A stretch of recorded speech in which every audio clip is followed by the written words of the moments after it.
আসসালামু আলাইকুম। থাম্বনেল দেখে যেটা চিন্তা করছেন যে পিনাকি কিভাবে অ্যাডভোকেট সাইফুল ইসলাম আলিফকে মারল, সেটা জানার আগে আপনাদেরকে একটু স্মরণ করিয়ে দেই। 2019 সালে ফেব্রুয়ারি বা মার্চ, এই সময়টাতে আমার ঠিক স্মরণ নাই, আমি একটা করেছিলাম, একটা ইসকন নিয়ে একটা পর্ব করেছিলাম। সেই ইসকনের পর্বটাতে দেখানো হয়েছিল যে ইসকন যে একটা জঙ্গি সংগঠন এবং এরা একত্রিত হচ্ছে, সংঘবদ্ধ হচ্ছে এবং এদের মূল টার্গেট হচ্ছে একটা বিশাল গণহত্যা চালানো। এটার জন্য তাদের অর্থ, তাদের ট্রান্সপোর্টেশন সুবিধা, তাদের অস্ত্র, তাদের সব ধরনের সুযোগ সুবিধা, এবং তারা যেটা করছিল সরকারি অফিসগুলোতে বড় বড় পদে যারা আছে তাদেরকে তারা টাকা পয়সা দিয়ে, নারী দিয়ে এইভাবে হাতে নিচ্ছিল। যে কারণে বিভিন্ন জায়গায় যখনই কোথাও কোনো আপনার এমনকি হিন্দুদের সাথেও তাদের বিভিন্ন মন্দির দখল নিয়ে গ্যাঞ্জাম হয়েছে, সেই গ্যাঞ্জামগুলোতেও দেখা গেছে ইসকনের সংখ্যা কম, কিন্তু পুলিশ প্রশাসন সবসময় তাদের পক্ষে দাঁড়িয়েছে, যে কারণে তাদের সাথে পারা যায়নি। তো ওই সময় কিছু কিছু বিশেষজ্ঞ আছে, সেই বিশেষজ্ঞদের নাম বলতে চাই না, ঝামেলা আর বাধাইতে চাই না, কারণ 5 বছর অনেক যন্ত্রণা সহ্য করে আসছি, তো একটু শান্তিতে থাকতে চাই। হ্যাঁ, তো তারা বলেছিল ইসকন নাকি একটা তাবলিগ সংগঠনের মতো, এরা তাবলিগের মতো গান টান গায়, হ্যাঁ, এরা কৃষ্ণ ভাবনা করে, তো এটাই হচ্ছে তাদের মূল কাজ। এখন দেখেন বাংলাদেশের সবচেয়ে বিস্ফোরা হয়ে দাঁড়িয়েছে ইসকন। আমি ইসকনের এই হত্যাকাণ্ডে ডেইলি স্টারের একটা নিউজ গতকালকে করেছে, Chinmoy followers clash with cops in Chittagong, lawyer killed. এটা হচ্ছে ডেইলি স্টারের সংবাদ। আর প্রথম আলো নিউজ করেছে, সময় নিউজ করেছে, চট্টগ্রামে আইনজীবীকে হিন্দু ভেবে হত্যা করলো দুষ্কৃতিকারীরা। বুঝছেন তো, হিন্দু ভেবে কারা হত্যা করেছে? তার মানে মুসলমানরা হত্যা করেছে। তো সমস্যাটা এইখানেই। এখনো পর্যন্ত এই গণমাধ্যমকে কিছুই করা হয় নাই, গণমাধ্যমে কিছুই হয় নাই। সময় টেলিভিশনের সাকি এখানে এখন পর্যন্ত তাদের হয়ে কাজ করে। কমল দে এখনো পর্যন্ত, এই যে নিউজের সাথেও সম্ভবত কমল দে জড়িত আছে, সে ওইখানে এই নিউজ করেছে, সময় টেলিভিশনে কালকে থেকে যাচ্ছে। এখন এটা বিচার করবে কে? আপনাদের গত 2 দিন ধরে দেখছি যে সবাই পিনাকির পেছনে লেগেছে, কারণ পিনাকি হচ্ছে ওই যে প্রথম আলোর সামনে গিয়ে গরু জবাই করেছে, এটার জন্য। পিনাকির অতীত, পিনাকি গণজাগরণ মঞ্চের সাথে ছিল, পিনাকি অনেক বাম করেছে, পিনাকি হুজুরদের বিরুদ্ধে অনেক কথা বলেছে, জামাতের বিরুদ্ধে অনেক কথা বলেছে। পিনাকির প্রতি আপনার ক্ষোভ থাকুক, সন্দেহ থাকুক, কোনো সমস্যা নেই, কিন্তু পিনাকি যেটা করেছে এই গেল 2-3 বছরে, পিনাকির যে অবদান এইটুকু আপনাকে স্বীকার করতে হবে। আর প্রথম আলোর সামনে যেটা করেছে, প্রথম আলোর সামনে ওই সময় ডাকা ঠিক ছিল কিনা, ওই সময় দাড়ি টুপিওয়ালা লোকজনের যাওয়া ঠিক ছিল কিনা, এত এত ডর ভয় দেখায় না, লাভ নাই। এই দেশে যেই সব এই কুকুরের ছানাগুলো সুশীল সাজা তারপরে এইসব বলে না, এই কুকুরের ছানাগুলো এই জুলাই আগস্ট মাসে রাস্তায় নামে নাই। এরা আজকে এসে যে চেয়ারে বসে না, এই চেয়ারে বসা লোকজন এরা এখন দেখাচ্ছে যে আইন, হ্যাঁ, পত্রিকার সামনে যা করা যাবে না, পত্রিকার সামনে এখানে নিউ ইয়র্ক টাইমস, তারপরে এখানে CNN, BBC সবকিছুর সামনেই প্রোটেস্ট করে মানুষ। তো প্রোটেস্ট করা যাবে না কিছুর জন্য? ওইখানে যা প্রথম আলোর বিরুদ্ধে কিছু বলেন, প্রথম আলোর কারোর ধরে টান দেয় নাই তো, প্রথম আলোর সামনে গিয়েছে, তারা গরু জবাই করে তারপর মাংস খাবে চলে। এই আন্দোলন এরকম হওয়া উচিত ছিল কি না ছিল সেটা নিয়ে আপনার অবজারভেশন থাকতে পারে, কিন্তু পিনাকি যেটা করেছে সেটা করার পরে সেই লোকগুলো গিয়েছে, তাদেরকে মারধর করা হয়েছে, মারধর করার পরে তারপরে নিয়ে আবার আটকে রাখা হয়েছে। প্রথম আলোর বিরুদ্ধে কি করা হয়েছে? ওই লোকগুলির অপরাধ কি ছিল? সেখানে গরু জবাই করতে গিয়েছে, এটা অপরাধ। কিন্তু এই প্রথম আলো এই গেল 15 বছরে অন্তত 1500 মানুষকে অন্তত তারা খুন করেছে। অন্তত এখন পর্যন্ত জেলখানে আপনার কি কোনো অনুমান আছে কত হাজার আলেম আটক আছে? যে কজন আলেম বের হয়েছে সেই কজন আলেমরা নিজেরাও এদের নামটা বলেন, এদের ব্যাপারে আমার মনে হয় আমাদের কোনো চিন্তা ভাবনা আছে কিনা সেটাও জানি না। আমি ইলিয়াস, আমার কথা আপনাদেরকে বলে রাখি, আমি ইলিয়াস অ্যাটর্নি জেনারেল পর্যন্ত যায় যদি একটা তদবির করি, ওনার কাছে যদি একটা উপকার চাই, উনি যদি আমাকে একটা উপকার করে, সেই উপকার দিয়ে অন্তত 20 কোটি টাকা আমি ইনকাম করতে পারি। আমি ইলিয়াস করি না, অ্যাটর্নি জেনারেলের কাছে যায় জিজ্ঞেস করেন। যতবার তাকে ফোন করেছি এই রাষ্ট্রের জন্য ফোন করেছি, এই আলেমদের ছাড়ানোর জন্য ফোন করেছি, বাবুল আক্তারের কথা বলেছি, বিডিআরের হত্যাকাণ্ডে যারা আছে তাদের কথা বলেছি, কোনোদিন পার্সোনাল কোনো ইন্টারেস্ট তার কাছে যায়নি, জিজ্ঞেস করেন যায়। তো উনি আইনের ভেতরে থেকে যতটুকু সম্ভব হয়েছে, কিন্তু আলেম যারা আছেন আপনারা তো তাদের সাথে জেল খেটে এসেছেন, দেখেন নাই তাদের কি অপরাধ? আসিফ নজরুল বলে যে এই ডিজিটাল নিরাপত্তা আইন, সে আমাকে ওইদিন ফোন করে বলছে যে আপনার এখন সমস্যা কি, আপনি চলে আসেন, আপনার শুনলাম পাসপোর্ট নিয়ে সমস্যা।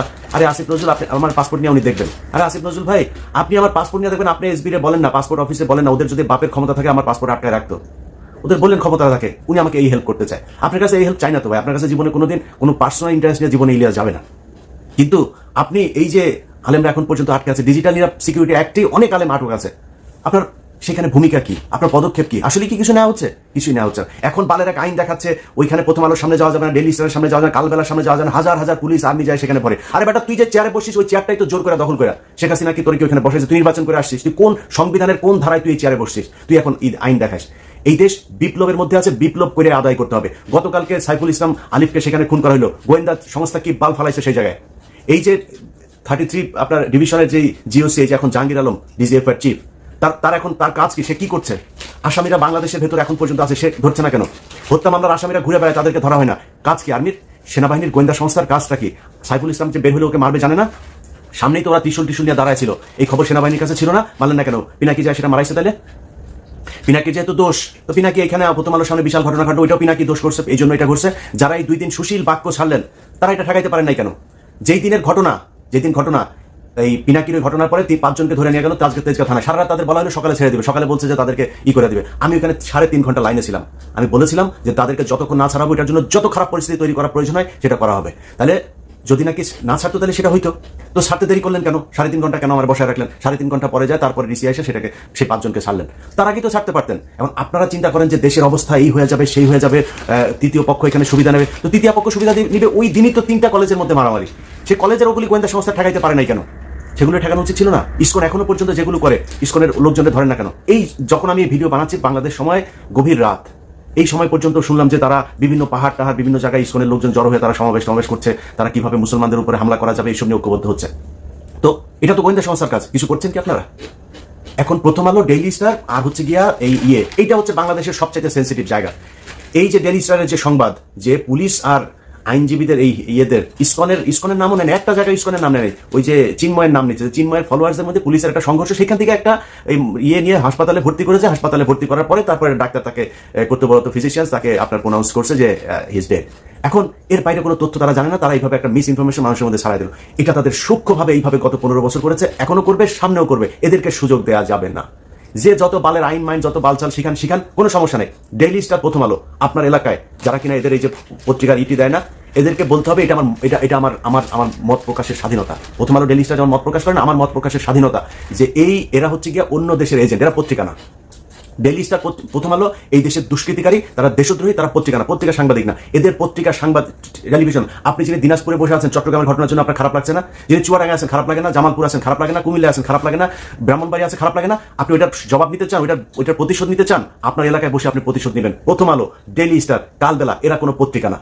এরা এই দেশের দুষ্কৃতিকারী, বিপ্লব চলছে, বিপ্লবের মাধ্যমে সেটাকে মোকাবেলা করতে হবে। আইনগতভাবে যদি মোকাবেলা করতো তাহলে সরকার এতদিনে করতো, কোনো কিছু করে নাই। এবং প্রথম আলো, ডেইলি স্টার, তার লোকজন সব ইউনুস সরকারের পিছনে আশপাশে বসে রাখছে। ডক্টর মোহাম্মদ ইউনুস তো কাউকে চেনেও না ঠিক মতো, তো উনি মনে করছেন ভালো মানুষ, উনি মনে করছেন ও এই দক্ষ মানুষ, পড়াশোনা করেছে, ভালো বোধহয় ইয়ে করবে। কিন্তু এই যে পড়াশোনার পাশাপাশি যে সে যে প্রথম আলোতে কোচিং করেছে, এই দিল্লিতে গিয়ে কোচিং করেছে, সেটা তার ডক্টর মোহাম্মদ ইউনুস জানে না।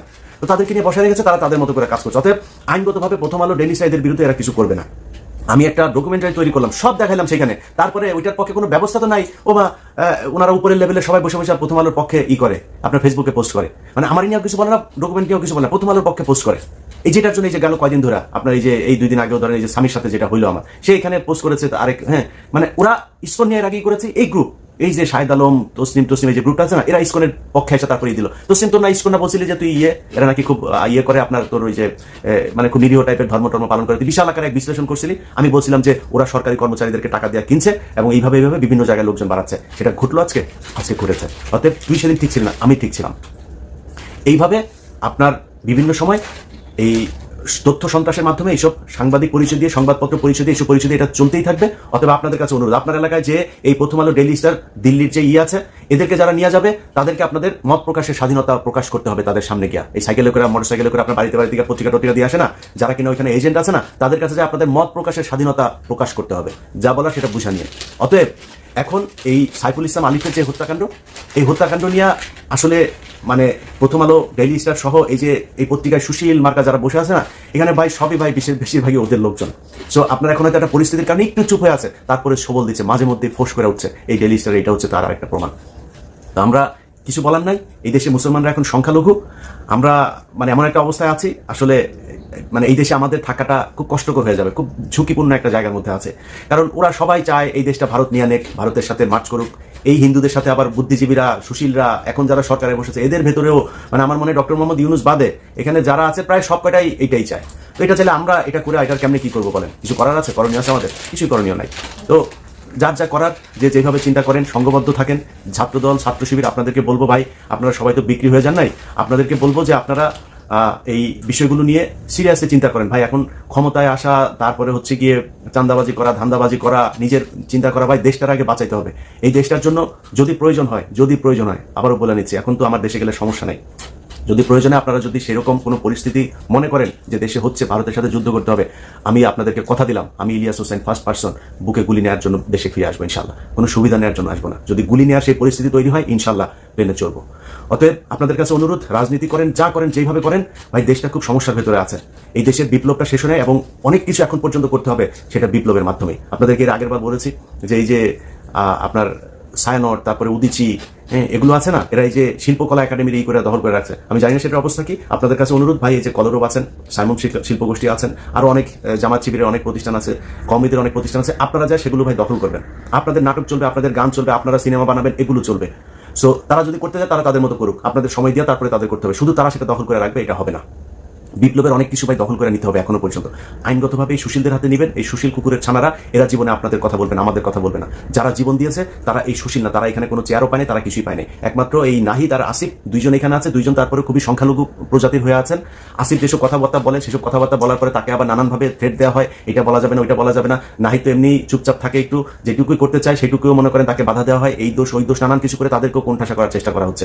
তো বিপ্লবের যেই মানে চরিত্র, সেটা আসলে সরকার